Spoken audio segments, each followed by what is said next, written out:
आपको कोई एविडेंस नहीं दिख रहा है और फिर भी आप शांत हैं, तो साइंस का अपमान हो गया, आपका खुद का अपमान हो गया। आपने साइंस किया, पढ़ा, लेकिन उस साइंस को साइंटिफिक तरीके से आपने सोचा नहीं, और साइंस के नाम पे अगर कोई बोल रहा है HIV से एड्स होता है लेकिन बिना सबूत के, तो और आप कुछ बोल नहीं रहे हैं, एटलीस्ट सबूत मांग तो सकते हैं। कोई अगर सबूत दे देगा कि HIV से एड्स होता है तो 10 रुपये और दे दूंगा। ये जो शर्त है ये मैंने आज से नहीं 2018 से रखी हुई है। 2018 अप्रैल 7 अप्रैल 2018 से रखा वर्ल्ड हेल्थ डे से, कि अगर HIV से एड्स होता है तो एक काम कीजिए आपके हिसाब से। मैं ये आप सबको बोल रहा हूँ ओपनली कि, और पहले भी बोला है, आपको पता भी है कि कोई भी ऐसा बंदा ले आओ जिसको आपके हिसाब से एड्स का पेशेंट हो, उसका खून मेरे बॉडी में डाल दो तो मुझे भी एड्स हो जाएगा, तो मैं वॉलंटियर करने को तैयार हूँ। कोई बोलेगा अनएथिकल है, तो एक कुत्ते के बॉडी में डाल दो उसको भी HIV हो जाएगा। आपको जान के हैरानी होगी, इस तरह का कोई भी रिसर्च अभी तक किसी ने किया ही नहीं, क्योंकि पता है कि भाई डालेंगे क्या, डालने के लिए HIV का वो कुछ वायरस तो चाहिए, वो वायरस होगा तभी तो कुछ डालेंगे। चौथा, ये बहुत इंपॉर्टेंट है क्योंकि ये आज के बच्चों में जुड़ा है, आपके हमारे बच्चों में जुड़ा है। There is no evidence to prove that childhood vaccination provide any benefit to the child, however it has been proven that it causes neuro developmental disorder.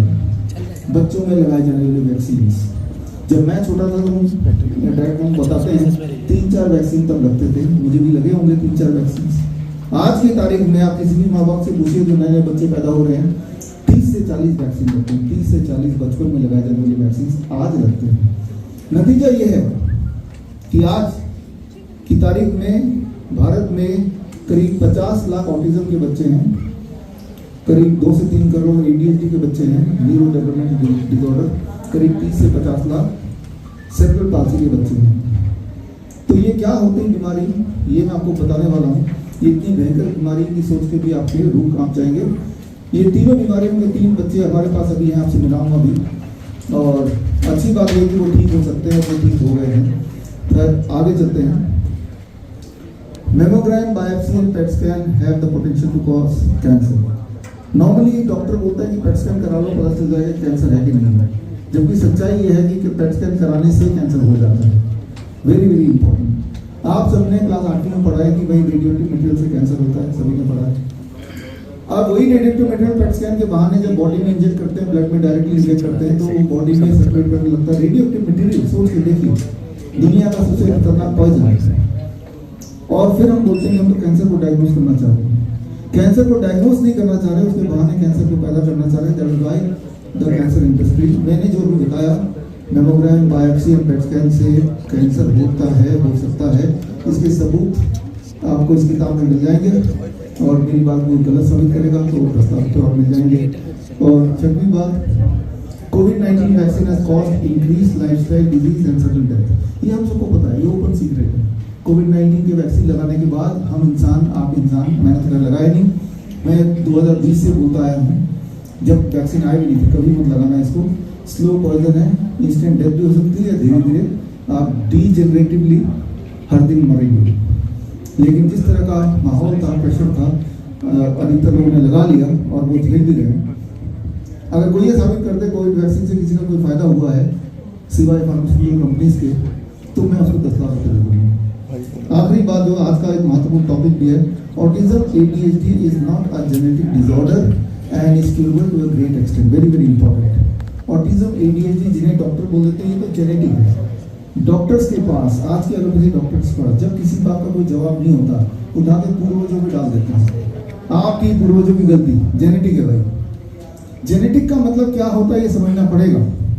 Genetic का मतलब यह है कि मेरा बच्चा जब पैदा होगा तो मेरा जो भी रंग है वैसे कुछ होगा उसका रंग, मेरे जैसे बाल है वैसे कुछ बाल होंगे, मेरी जैसे आंखें वैसे कुछ आंखें होंगी, तो वो जेनेटिक है। लेकिन जो मेरे पास है ही नहीं, वो बच्चे को हो गया, तो वो जेनेटिक नहीं माना जाएगा। ऑटिज्म, ADHD, सेरेब्रल पाल्सी, ये सारे जेनेटिक डिसऑर्डर नहीं बोल सकते, क्योंकि ये उनके पेरेंट्स को था ही नहीं। तो फिर डॉक्टर ने फिर भी इल्जाम लगा दिया कि आपके परदादा इसलिए रिस्पॉन्सिबल है, जबकि असली बात यह है वो डॉक्टर को भी रिस्पॉन्सिबल है जिसने बच्चे को वैक्सीन लगाया, बार बार लगाया। एक हेल्दी पैदा हुआ वैक्सीन बच्चा, आप देखेंगे मिलेंगे ऐसे 3 बच्चों से आज, और वो धीरे धीरे वो सुस्त पड़ता चला गया, उसके हाथ पैर काम करने बंद हो गए और धीरे धीरे वो पेशेंट हो गए। ये होता क्या है समझना पड़ेगा। ऑटिज्म क्या होता है, ऑटिज्म के बच्चे कैसे पहचानेंगे। ऑटिज्म का मतलब होता है एक 10 साल का बच्चा, लेकिन उसका दिमाग 2 साल का है। उसके अंदर का जो ब्रेन है वो 2 साल का हो और बच्चा 10 साल का हो तो ऑटिज्म है। अब 2 साल का बच्चा क्या करेगा? दिमाग वाला, वो खुद से ब्रश नहीं कर सकता, खुद से कपड़े नहीं पहन सकता, खुद से ज़्यादा कुछ बोल नहीं सकता, वो अपने में खोया रहता है। यानी कि बच्चे की शरीर बड़ा होता चला गया, लेकिन उसका दिमाग 2 साल में टिक गया। ये है ऑटिज्म, राइट। तो ऑटिज्म मतलब कि बच्चे का बॉडी ग्रो कर रहा है बाकी बच्चों की तरह सामान्य तरीके से, लेकिन उसका ब्रेन ग्रो करना रुक गया है। 1 साल के बाद ही रुक गया है, यानी कि वो बोलना सीखा नहीं तो 10 साल का हो गया, लेकिन बोलना भी नहीं आ रहा उसको, क्योंकि ब्रेन तो 1 ही साल का है ना उसका, राइट। अगर 2 साल में रुक गया तो थोड़ा बहुत बोल पाता, ज़्यादा कुछ नहीं बोल पाता, लेकिन कपड़े वगैरह पहनना वगैरह सीखा नहीं उसने, ब्रश करना सीखा नहीं। 2 साल के अंदर ही उसका ग्रोथ रुक गई, दिमाग का ग्रोथ, इसे कहते हैं ऑटिज्म। अब आसान भाषा में समझते हैं ADHD क्या है, attention deficit hyper activity disorder. ये भी वैक्सीन की देन है, वैक्सीन बच्चों में जो लगाए जाने वाली वैक्सीन से। सारे सबूत इस किताब में है, ये आप आज रिलीज करेंगे, आप सब लीजिएगा। ADHD सिंपल भाषा में एक बच्चे की बॉडी है, लेकिन उसके अंदर बंदर की आत्मा है। जरा सोच के देखिए, हम सब एक प्रेस कॉन्फ्रेंस कर रहे हैं, यहाँ एक बंदर आ जाए, यहाँ बंदर बिठा दिया जाए तो क्या होगा? आप बोलेंगे कुछ भी हो सकता है।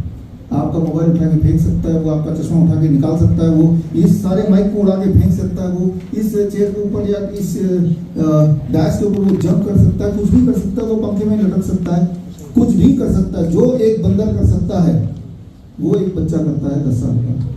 कहीं भी चढ़ सकता है, वॉल के ऊपर चढ़ सकता है, सारा कुछ कर सकता है, just like a monkey. Unpredictable, इसे कहते हैं attention deficit hyper activity disorder.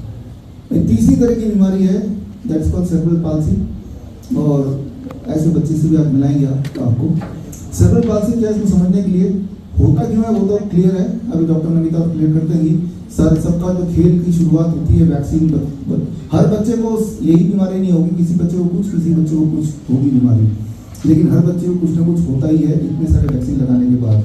आप गौर से देखेंगे, अपने घर के बाहर देखिए, स्कूल में जाके देखिए, किसी भी स्कूल में चले जाइए, आँख खोलिए, हर तीसरे बच्चे को चश्मा पहना हुआ नजर आएगा, हर दूसरे बच्चे को डेंटल प्रॉब्लम आपको दिखाई देगा, हर चौथे बच्चे को इंटेस्टाइनल डिसऑर्डर भयंकर तरह से दिखेगा, हर 10 में से एक बच्चे को ADHD यानी कि बंदर वाला जो बीमारी मैंने बताई वो दिखेगी, हर 100 में से एक बच्चे को ऑटिज्म मतलब बच्चे की ग्रोथ 10 साल की, लेकिन उसका दिमाग 2 साल का, वो दिखेगा।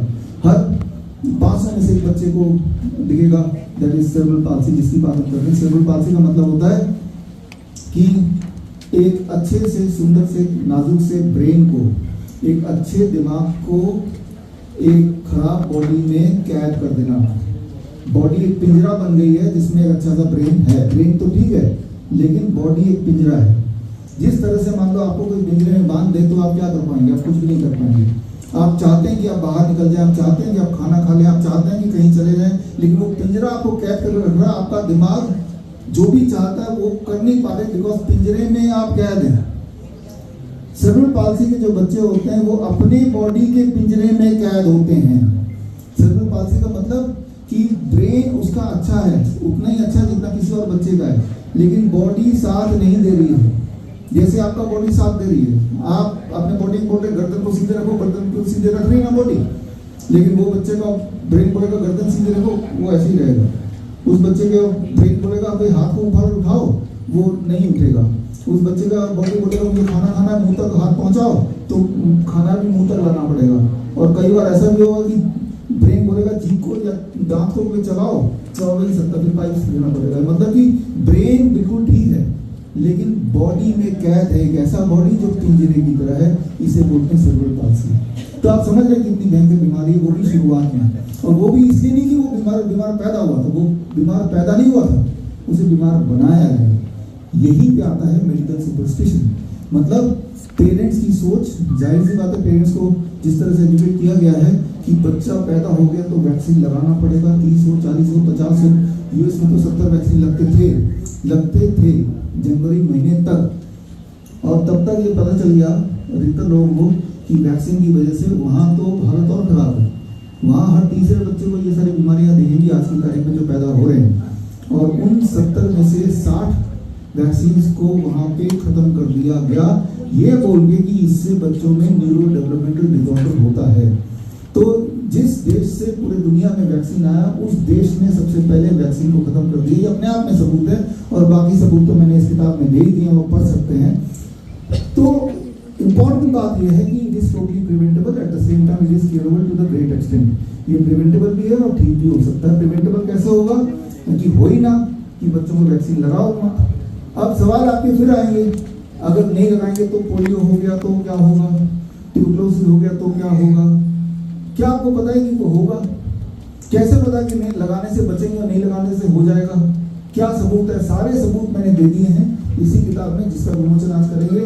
और आप देखेंगे आज भी हमारे दुनिया में, इसी दुनिया में आज भी 10% ऐसे बच्चे हैं पूरी दुनिया में, 10% लोग जिन्होंने कभी कोई वैक्सीन नहीं लगाई आज भी। और ये देखा गया कि उनकी लाइफ स्पैन ज़्यादा होती है, उनमें बीमारियां कम होती हैं, वो ज़्यादा लाइफ स्पैन होते हुए हेल्दी एनर्जेटिक होते हैं, उनका दिमाग ज़्यादा चलता है। ऐसे कई सारे ऑब्जर्वेशन स्टडीज हुए हैं पूरे दुनिया में, और जब भी कंपैरेटिव स्टडी हुआ है between the people those have taken the vaccine in comparison to जिन्होंने कभी जिंदगी में वैक्सीन नहीं लगाई, उनमें पोलियो, ट्यूबरकुलोसिस, स्मॉल पॉक्स, ये सारी बीमारियां कम होती हैं या ना, ऑटिज्म ये सब होती ही नहीं है।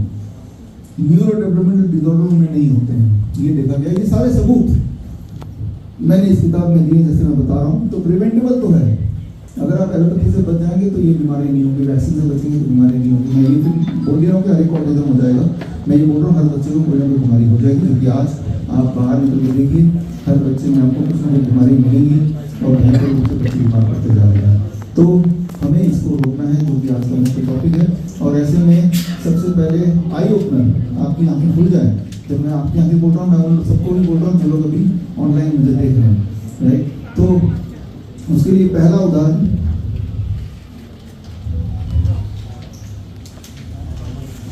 अभी आप मिलने जा रहे हैं यशस्वी ओसवाल से।